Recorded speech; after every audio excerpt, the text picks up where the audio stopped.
ಗುರುಭ್ಯೋ ನಮಃ. ನಮಸ್ಕಾರ ವೀಕ್ಷಕರೇ.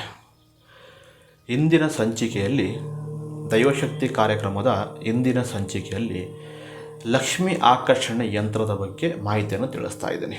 ಮನುಷ್ಯನ ಜೀವನದಲ್ಲಿ ಎಲ್ಲ ರೀತಿಯಿಂದ ಹಣಕಾಸಿನ ಸಮಸ್ಯೆಗಳು ಇದ್ದೇ ಇರುತ್ತೆ. ಒಬ್ಬೊಬ್ಬರಿಗೆ ಒಂದೊಂದು ರೀತಿಯಲ್ಲಿ ಹಣಕಾಸಿನ ಸಮಸ್ಯೆ ಇರುತ್ತೆ. ನೀವು ಎಷ್ಟೇ ಹಣಕಾಸು ಸಂಪಾದನೆ ಮಾಡಿದ್ರೂ ಕೂಡ ನಿಮ್ಮಲ್ಲಿ ಹಣಕಾಸು ಉಳಿತಾಯ ಅನ್ನೋದು ಆಗೋದಿಲ್ಲ. 100 ರೂಪಾಯಿ ಸಂಪಾದನೆ ಮಾಡಿದ್ರೆ ಸಂಜೆ ಅನ್ನೋಷ್ಟರಲ್ಲಿ 1 ರೂಪಾಯಿ ನಿಮ್ಮ ಕೈಲಿ ಉಳಿಯಲ್ಲ. ಎಷ್ಟು ಸಂಪಾದನೆ ಮಾಡ್ತಾ ಇರ್ತೀರ ಅದಕ್ಕಿಂತ ಜಾಸ್ತಿ ಪ್ರಮಾಣದಲ್ಲಿ ನಿಮಗೆ ಅದು ಖರ್ಚು ವೆಚ್ಚಗಳು ಜಾಸ್ತಿ ಆಗ್ತಾ ಹೋಗಿರುತ್ತೆ. ಮತ್ತು ಹಾಗೆಯೇ ಕೊಡುವಂಥ ಹಣ ಕೊಡಲಿಕ್ಕಾಗಲ್ಲ. ನೀವು ಯಾರಿಗೆ ಸಾಲ ಏನೋ ಮಾಡಿದರೆ ಅವ್ರಿಗೆ ಕೊಡುವಂಥ ಏನೋ ವಿಚಾರ ಇದ್ದರೆ ನಿಮ್ಮ ಕೈ ಅಡ್ಜಸ್ಟ್ ಆಗ್ತಾ ಇರಲ್ಲ. ಹಾಗೆ ನಿಮಗೆ ಬರುವಂಥ ಯಾವುದ್ರ ಅಮೌಂಟ್ ಇದ್ದರೆ ಅದು ನಿಮಗೆ ಸಹ ಬರ್ತಾ ಇರಲ್ಲ.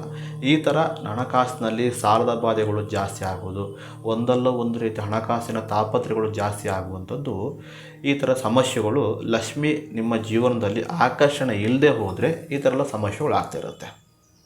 ಈ ಲಕ್ಷ್ಮಿಯನ್ನು ಒಲಿಸ್ಕೊಳ್ಳುವಂಥ ವಿಧಾನ ಹೇಗೆ? ನಾವು ಹೇಳುವಂಥ ಈ ಒಂದು ಸಣ್ಣ ಉಪಾಯವನ್ನು ಮಾಡಿ ಹಾಕಿದ್ರೆ ಖಂಡಿತವಾಗಿ ನಿಮಗೆ ಲಕ್ಷ್ಮಿ ಆಕರ್ಷಣೆಯಿಂದ ನಿಮಗಿರುವಂಥ ಹಣಕಾಸಿನ ಸಮಸ್ಯೆ, ಎಲ್ಲ ರೀತಿಯ ಹಣಕಾಸಿನ ದೌರ್ಬಲ್ಯ ಏನಿರುತ್ತೋ ಎಲ್ಲ ಸಮಸ್ಯೆಯಿಂದ ಹೊರಡೆ ಬರ್ತೀರ. ಇದಕ್ಕೆ ಮೂಲವಾಗಿ ನಾವು ಹೇಳುವಂಥ ಒಂದು ಮಂತ್ರವನ್ನು 108 ಬಾರಿ ಜಪಿಸಬೇಕು. ದೇವರ ಕೋಣೆಯಲ್ಲಿ ಕುಳಿತುಕೊಂಡು ಶುದ್ಧವಾಗಿ ದೇವರ ಪೂಜೆಯನ್ನು ಮಾಡಿ ಆದ ನಂತರ ನಿಮ್ಮ ಸಮಸ್ಯೆಗಳನ್ನು ಮನದಲ್ಲಿ ನೆನೆಕೊಂಡು ಈ ಮಂತ್ರವನ್ನು 108 ಬಾರಿ ಅಂದರೆ 11 ವಾರಗಳ ಮಟ್ಟಿಗೆ ನೀವು ಹೇಳಿದ್ದೇ ಆದರೆ ನಿಮ್ಮ ಸಮಸ್ಯೆಗಳು ಸರ್ವ ರೀತಿಯಲ್ಲಿ ಪರಿಹಾರ ಸಿಗುತ್ತೆ.